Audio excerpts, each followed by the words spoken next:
Hello everyone, this is Andrew. Welcome to Keen on America. On July 4th, 2026, America will be 250 years old, an anniversary that will, no doubt, be greeted with a mixture of celebration, contemplation, and resignation.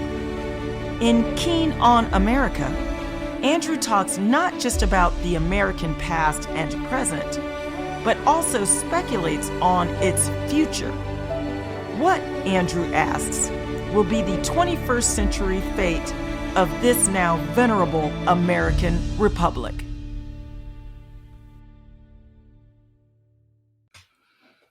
Hello everybody in Trump 2.0 age. I'm going to start again, David. Hello everybody. In our age of Donald Trump 2.0, we have a new term. It's called Trumpagies, people who have left America because they don't care for a certain Donald Trump. They include all sorts of different people. A number of people from the LGBTQ plus community, especially the trans community, are understandably, I guess, fleeing. A number of celebrities, including Ellen DeGeneres, Rosie O'Donnell, and James Cameron.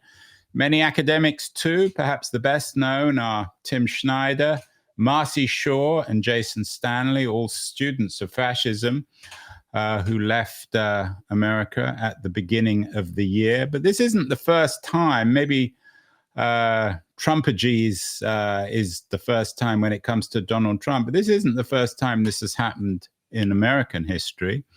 And my guest today, David Mayers, who teaches history at Boston University, has a new book out. It's called Seekers and Partisans, American Abroad in the Crisis Years 1935 to 1941. David is joining us from his home in Newton, Massachusetts. David, congratulations on the new book.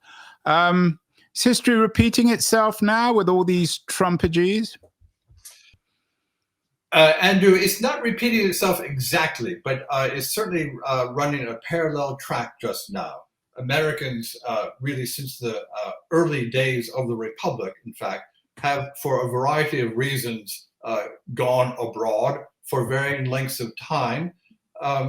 Some of these people have been cultural refugees. Other people have gone for political purposes, thinking somehow that elsewhere is better than the US and that there is greater fairness, greater justice, greater possibility for meaningful life. Is this just the nature of things? Americans might be shocked, some perhaps even offended, because America is supposed to be an immigrant community offering freedom and democracy for people around the world. But many people throughout history in every country and every culture have left because for one reason or other, they don't care from where they're from. So does this make America different or similar to the rest of the world? I'm not sure if it makes it qualitatively different.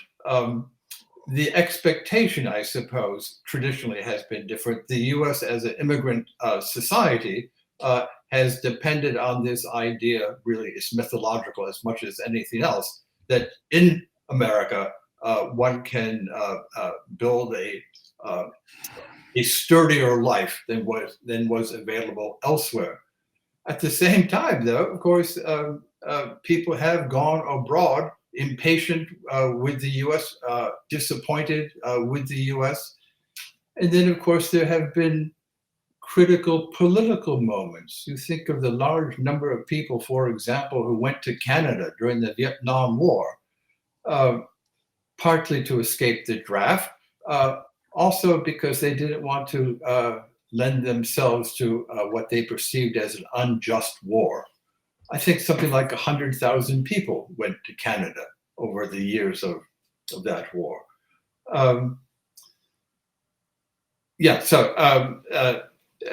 Certainly there are similarities with other countries, people who left Europe in large numbers to escape, say, conscription or all of the instability of European life, say, in the 19th century. But all of this cuts against the grain of American Yeah, it's almost like an assault on the promise, the idea of America, what some people call the American dream. People like Shaw, Snyder, and Stanley, and I'm sure you're familiar with their work and their story, have suggested that America now is in crisis, or at least American democracy is in crisis. The subtitle, David, of your new book is Americans Abroad in the Crisis Years, 1935 to 1941. Why were these crisis years? Who invented the term crisis years? Is this your term, or was this a term that existed broadly, particularly amongst progressives? This is a term that I use for the book, and this, Andrew, was part of a larger conversation with the publisher. That wasn't the original idea for the subtitle, but it's the one that... It's always the publishers, David, but I assume you think that they are quote unquote crisis years, otherwise you wouldn't have written the book. Indeed, yes, of course. And of course the crisis was, it had many dimensions to it. There was the collapse of international order, beginning in 1935 with the Italian invasion of Ethiopia, and then, of course, running through the rest of the 30s. And then for the Americans, entering the war in December 1941. The most pressing crisis, however, as felt by Americans during that time, was of a domestic nature, the failure of the economy, a whole set of New Deal emergency measures to get the economy floating again. But this was a period of massive unemployment and demoralization. And of course, crisis is a relative term, as you suggested, maybe might not be quite the right term to describe this period. But in America, between 1935 and 1941, it was a different kind of crisis from certainly the quote-unquote crisis in Germany or Italy or even France, certainly the Soviet Union as well. So, I mean, we didn't see, I take your point on the collapse of the economy and the nature of the international system, but we didn't see the collapse of American democracy, did we, David? Well, I'm not sure exactly who we refers to. We being observers. Right. Well, I think there was a spectrum among observers, some of whom felt that politics in the States was not working. There were, as you know, people who were highly critical of FDR's government. They felt that the president was overreaching in all kinds of ways, that he was maybe a pseudo-socialist or worse, that he was in any case accumulating too much centralized power, and that the democratic nature of the country was beginning to falter. There were people on the extreme left who felt that democracy in this country was just formulaic. It was ritualistic. It did not correspond with any meaningful sense of equality or justice. And there were other places, better places, the Soviet Union notably, where things were on track.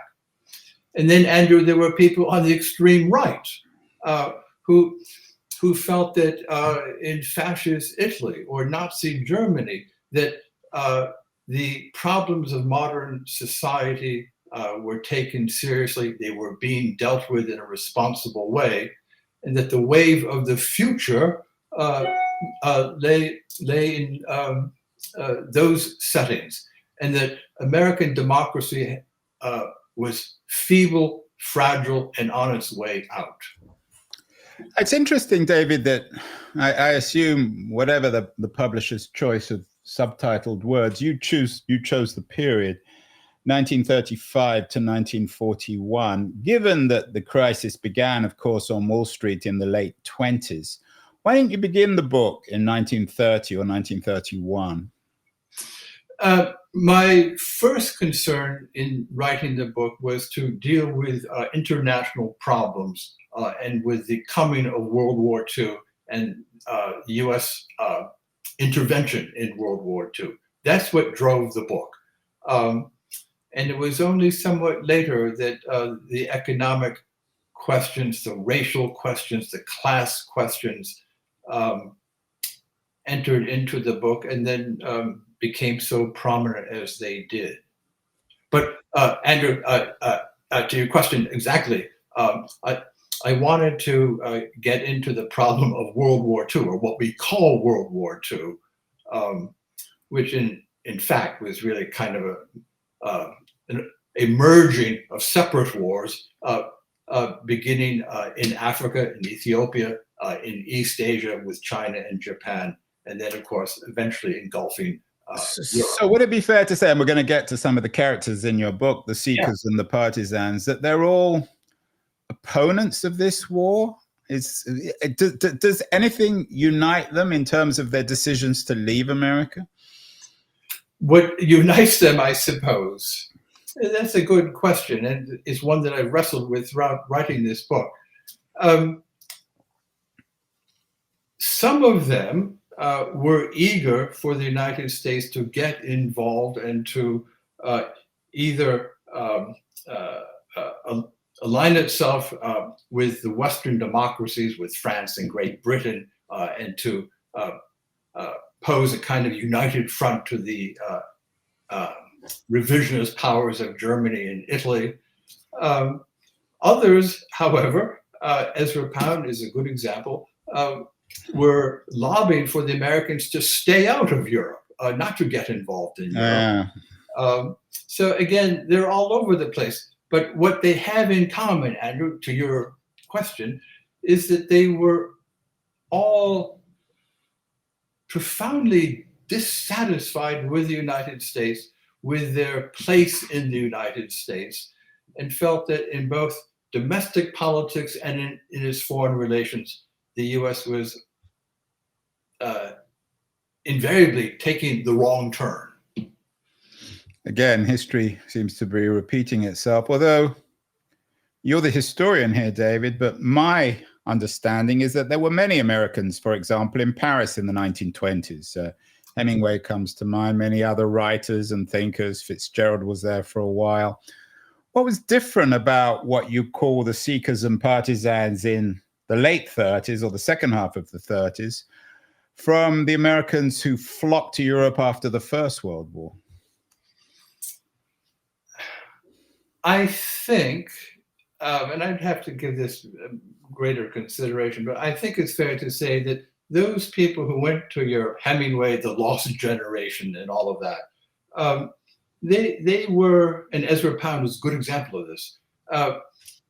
They felt that in the U.S. there was really little room for creative or imaginative or artistic people. That that Europe was the place where things happen intellectually and artistically, and so they flocked there. The people in the later 30s, their orientation, more often than not, but not always, but more often than not, was political. Let's talk then more specifically about your Seekers and Partisans. You've noted that Pound is a bridge, perhaps in his own way. Ezra Pound, the American poet and critic, proto-fascist, was a bridge perhaps between the 20s and 30s. Tell me about Pound, why he's a central figure in your narrative. Well, he was, Andrew, really the foremost American apologist for Mussolini. There were other Americans who, at one time or another, and again for various reasons, were enthusiastic about Mussolini. But Pound was the most articulate, the most vigorous, and of course he was a member of the artistic avant-garde. He by nature of his personality and his following, enjoyed a great deal of so adulation. And when he got behind Mussolini and broadcast on Rome radio programs extolling Mussolini's virtues, so-called, this was all rather keenly followed. In writing this book, Andrew, and this is a more fundamental question, there's always the problem of who to select, of who to concentrate on. And what I tried to do in these different chapters was to identify people who were good of their kind. I couldn't be encyclopedic. That would have been impossible. So to borrow a sociological term, these are ideal types. Pound was an ideal type, a proto-fascist. And in a sense, then, the fascism that he was idealizing, wasn't it more a fascism of the late 20s than the late 30s, when the Nazis were in power, and the sort of the, shall we say, the romance of early fascism, the modernism, the modernists who idealized Mussolini, that they were replaced by power. Was Pound himself, was he disappointed ultimately with what Mussolini was or wasn't doing? And what was his opinion about Hitler? Pound never lost confidence in Mussolini. Not even after 1943, when Mussolini was overthrown, and then what little power he exercised was simply the result of German support. And even after the war, Mussolini continued to say favorable things about Mussolini and his regime. He never lost faith in Mussolini. You asked about Hitler and the Nazis. Pound also looked favorably upon Berlin and Hitler's regime. Pound also, of course, among other things, famously was anti-Semitic, and all of that worked well enough in his defense of the German Third Reich. I mean, what was Pound's response? He died in 1972. I'm just curious. What was his response to the Holocaust after the Second World War? Was he horrified, or did he say that these were people who meant well? I don't know what his private thoughts were, Andrew. Well, what were his public thoughts? Did he acknowledge after the war whether he had been mistaken to idealize Mussolini and Hitler? No, he didn't. Never. What does this say? I mean, he clearly was a poet of some ability, but what does this tell us about perhaps intellectuals or poets, David? Does it suggest that politically they're rather infantile? Well, again, I think like any set of people, large set of people, they are all over the place. And we have this notion, I think, and it's a romantic idea, that somehow poets are especially attuned to humanity and to kind of moral uplift, and that they are more sensitive and I suppose more progressive than other elements in society. That is nonsense. But it's certainly nonsense with, I was going to say Ezra Pound. Let's move on to another very well-known figure who is part of your narrative, Seekers and Partisans. W.E.B. Du Bois, very different kind of character, not a poet, from who left America. Where did W.E.B. Du Bois go? And tell us why he went. He wound up eventually as an older man, much older man, in Ghana, and he died in Ghana. He went to, but in his earlier days, in his prime, he visited a number of countries Soviet Union, China, most memorably, and he was always looking for, I guess you would say, Andrew, the promised land, of racial equality, of socialistic justice. He was restless. He in the end, he gave up on America. For much of his life, he felt that the United States could be reformed and improved upon, but he became, in the end, utterly disillusioned.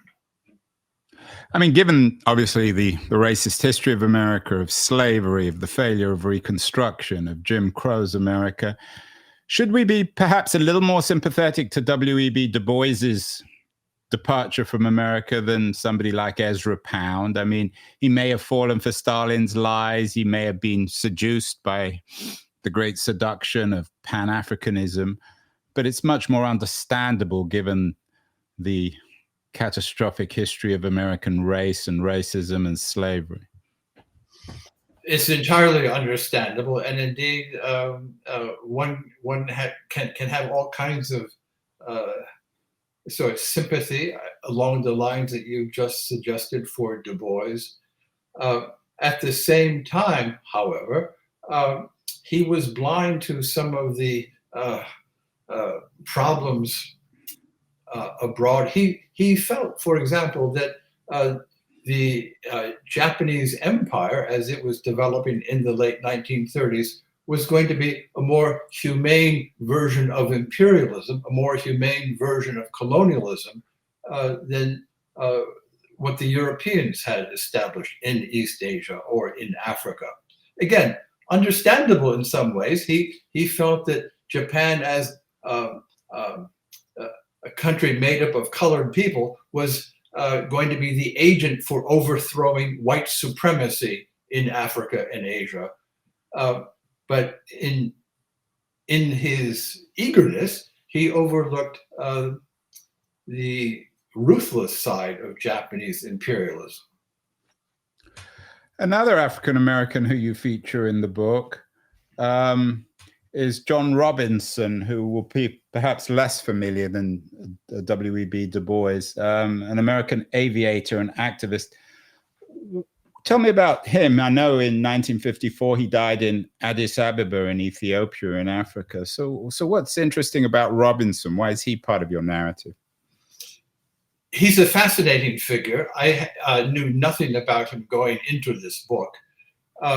He was a pioneer aviator. So a kind of a Black Lindbergh in a sense. Exactly right. Exactly right. He was from heavily segregated, really terrorized Mississippi, but he became an aviator. He lived much of his life in the Midwest in Illinois. He eventually wound up as the senior responsible officer in the Ethiopian Air Force at the time of the Italian invasion of Ethiopia. By some set of miracles, he survived the war. In any case, he was part of the response widespread among African Americans who wanted to do something for Ethiopia at the time of its emergency, the Italian invasion. Very few African Americans actually got to Ethiopia. It was too far away. It was expensive to get to. The State Department didn't want Americans going into a war zone and so forth. But Robinson actually got there. Yeah, and of course he was fighting the Italian fascists who Ezra Pound idealized. Well, indeed. And on the subject of Ethiopia, Pound said all sorts of unsettling things, really terrifying things about how Italy in Ethiopia would modernize the country, would do all sorts of wonderful things for it. As you know, the Italian invasion and occupation of Ethiopia was ruthless. And so Robinson comes out. I'm assuming that he comes out of the book in much better shape than Ezra Pound. Undeniably. He didn't idealize Soviet communism or Japanese colonialism as W.E.B. Du Bois did. Did he have a politics? I mean, or was he just essentially an adventurer who happened to be in Africa? I don't know what his practical political preferences were. He did feel committed to the civil rights program in the United States. I would say that civil rights was his politics. Whether he was a Democrat or a Republican, a socialist, or anything else, I have no idea. What made him tick was a commitment to civil rights justice. It's tough enough for a man to go overseas, but you feature a number of women, Agnes Smedley, Helen Keller, and Anna Louise Strong, American women who left. Is there a particular challenge for women, or was it in a sense easier given that the America that they left of the mid-30s was run by men and dominated by men? I don't know if it was easier. And the places they went to were not necessarily gardens of gender equality, far from it. They had to make their way in difficult circumstances in those countries as well.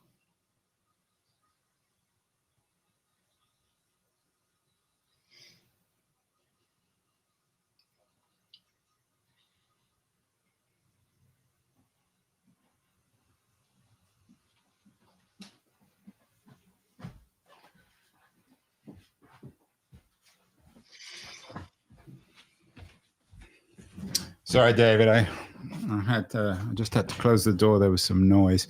We'll continue.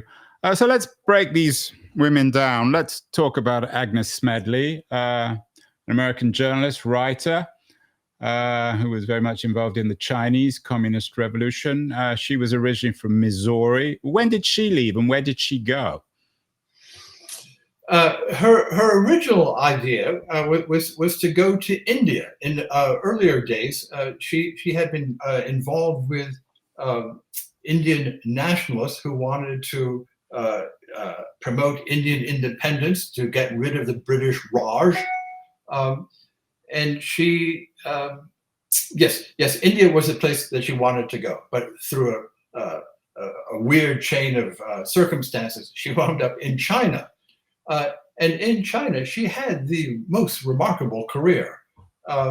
She was employed at one point by Soviet intelligence. She was a news reporter. She threw herself into the doings and the programs of the Chinese Communist Party. She fought with Chinese communist guerrillas against the Japanese invaders.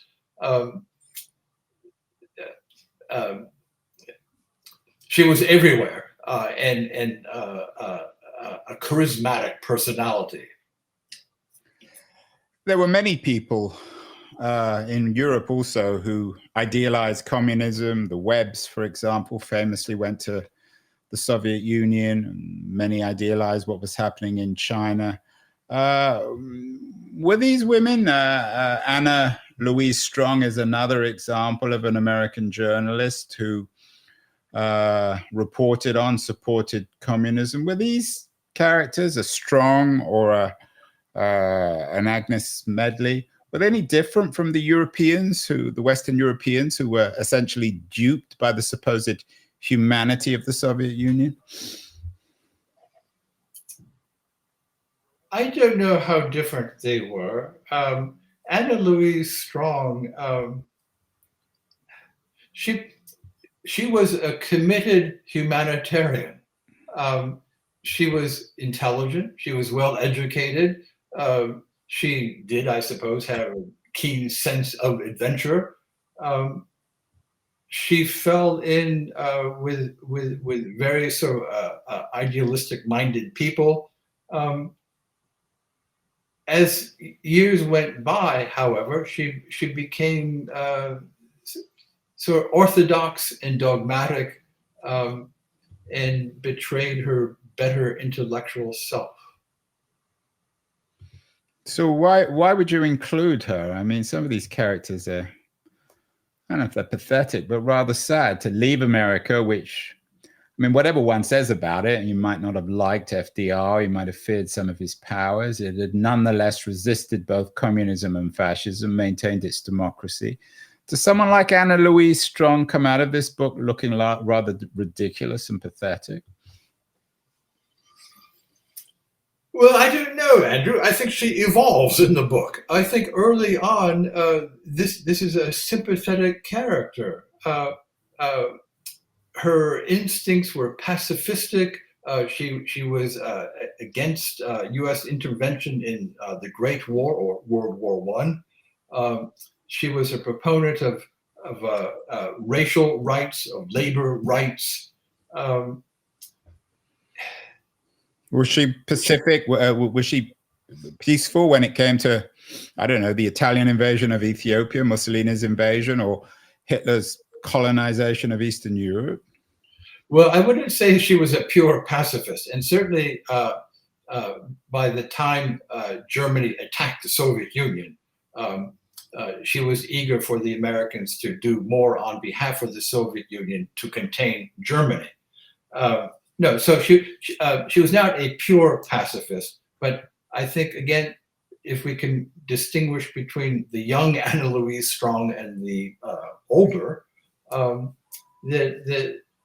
again, her reflexes were to find peaceful resolution to international problems. Well, who doesn't want peaceful resolution? But in the mid to late 30s, wasn't that rather absurd, given the behavior of the fascists and the Nazis?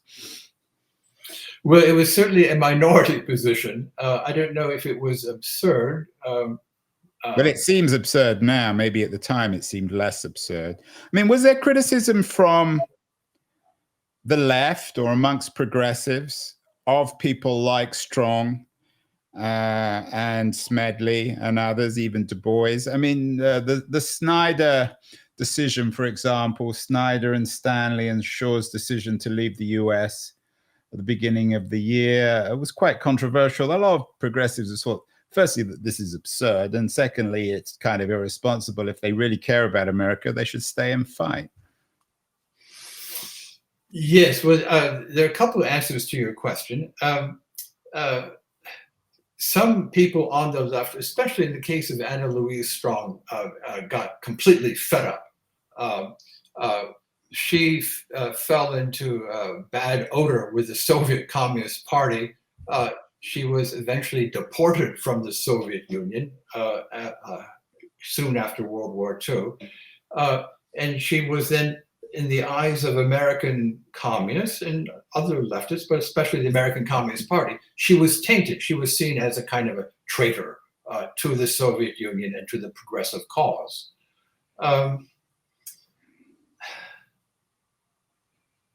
The other part of your question is, the answer goes something like this, I think.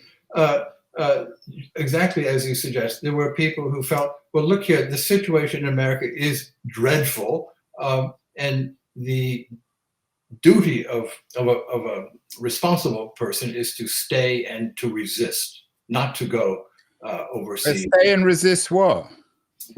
Well, again, if you were extreme leftist, you would have felt that America dominated by the rich tycoons, by a kind of creeping dictatorial state. What, in the late 30s under FDR? Well, again, there's a spectrum, but for somebody like Anna Louise Strong, just to concentrate on her for a moment, again, the U.S. was so far gone, so brittle, that there wasn't much to keep her. So what do you make of a woman like Strong? She seems to me to be completely absurd, delusional, in fact. Yeah. Andrew, I take your point, and I think there's a lot to it. I mean, I'm not suggesting she's Tim Snyder, but this sort of the delusional quality to exaggerate how bad things are in America seems to be a feature of American intellectuals, particularly progressive intellectuals. I'm not suggesting that Tim Snyder is Anna Louise Strong, but there is that element of always over dramatizing how bad things are in America, whether it's Trump's America or FDR's America. That's my opinion. Maybe I'm wrong. I don't know.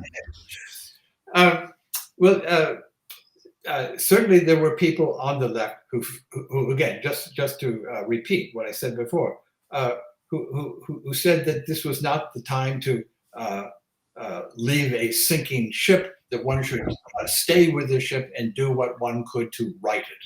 Who is the American, if there's an equivalent of Orwell at the time, of course, who was addressing similar issues in the UK, especially when it came to the promise of supposedly of Soviet communism?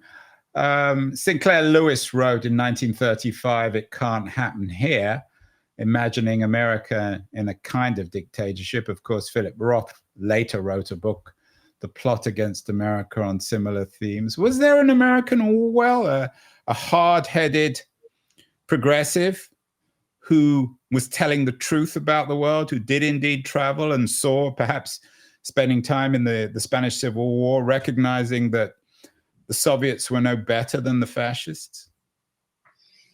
Or no worse, for that matter? No worse, yeah. I would have to think about that. I don't have a good answer. Well, you're the historian. If you have to think about it, there clearly wasn't an Orwell.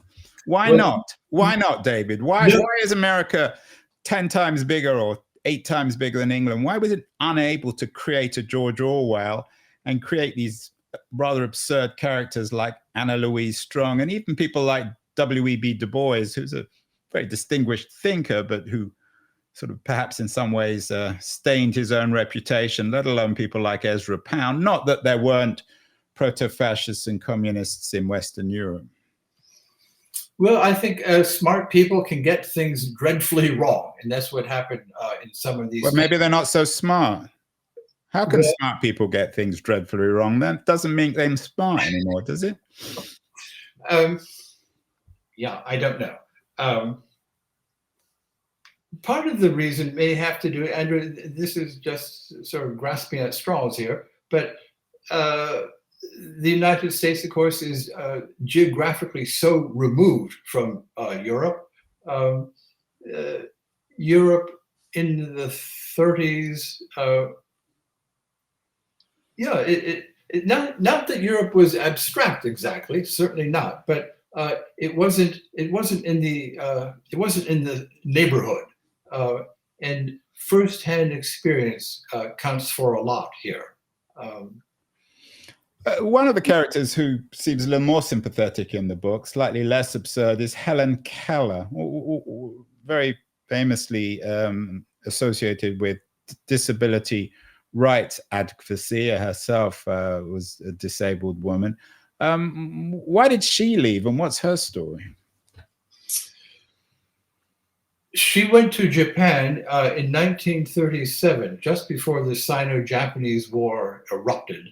And she went originally in order to heighten awareness in Japan, sympathetic awareness for people with disabilities, especially people who did not have sight or hearing. And she was enthusiastically received in Japan, celebrated, and she raised funds for people living with disabilities in that country. She had to cut short her time in Japan and in the Japanese Empire. She went to Manchukuo briefly. She was scheduled to go to Japanese occupied parts of China proper. But the war broke out. She had to leave. Her original idea was to go back to Japan in the early 40s. But again, the war got in the way. she didn't go back to Japan until after the war. And in her time there, I think it was 1948, she went to Hiroshima, she went to Nagasaki, and she broadened the scope of her activity to include anti-nuclear weapons. Do you think that the American decision to drop two nuclear bombs on two atomic bombs on Japan in some ways vindicated the behavior of somebody like Keller, who and others perhaps who were very fearful of American military power? I'm not sure about the term vindicated. She deplored the use of those atom bombs. She felt that the use of the bombs was criminal. But again, and her reason for going to Japan originally was on behalf of people with disabilities. Is she your? I mean, I suggested maybe she's slightly less absurd than some of the other characters in the book. Who's your favorite from Seekers and Partisans? Who's the character who perhaps comes out of your story with the degree of nobility? Well, there are a number of people that I'm drawn to. I'm not sure I can identify a single person. Well, give me a couple, because we got to end, David. But I'm curious as who your models, if heroes, people you really admire in your own book. You've obviously invested a great deal of time in this. One person who I especially like is Mildred Fish Harnack, and she was a native of Wisconsin. She was a student of American literature and more broadly of Western literature.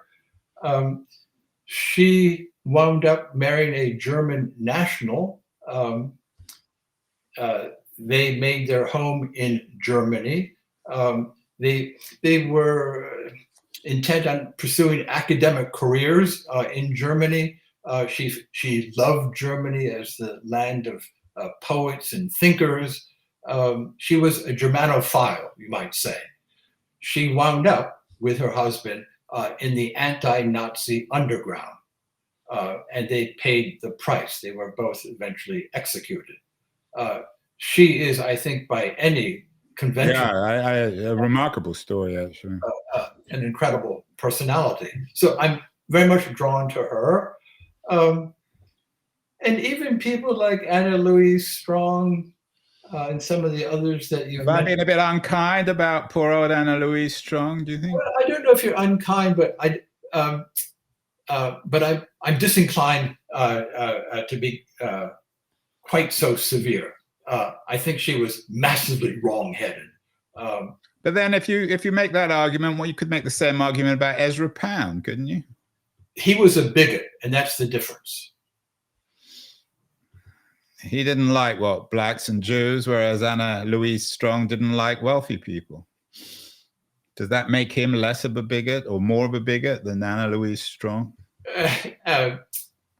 Yes, well, she certainly saw the world through sort of class lenses, and that may be a problem.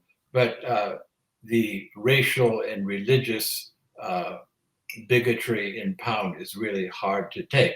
Same with. I'm the last person to be justifying Pound. I'm not suggesting that we should be sympathetic to him. I'm just suggesting, wondering whether we should be more sympathetic to people like Anna Louise Strong.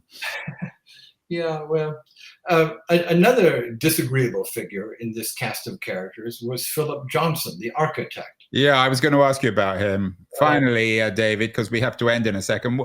Tell me about Johnson.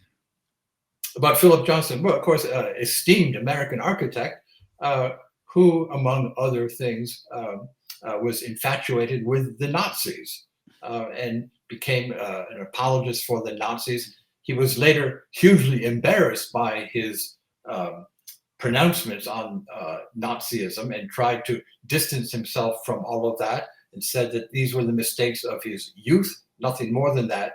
But in fact, on closer examination, he was like Pound, a thoroughgoing bigot. Yeah, I mean, I think excusing one's youthful infatuation with Hitler and the Nazis is a hard thing to take seriously. Finally, David, it's a very interesting narrative, and maybe, as you said, history is in a sense repeating itself for people, for potential Trumpagies, people who are thinking to themselves, I'm not sure if America's for me anymore. I know a number of younger Americans, in fact, who have said to me they're waiting till next year for the midterms, and then they'll decide whether to stay or not. If they read your book, Seekers and Partisans, what would they learn about whether or not one should choose to leave America? Well, if they read this, and Andrew, I also know many people who want to go elsewhere. But what I say to them are two things. First, one's obligation, I believe, is to stay here and to help salvage the situation. The other thing is that it's an illusion to believe that things are all that brilliant elsewhere. They aren't. The human condition is too complicated, too frustrating. Even Denmark, David. Well, maybe even so. the Danes who are colonizing Greenland as we speak.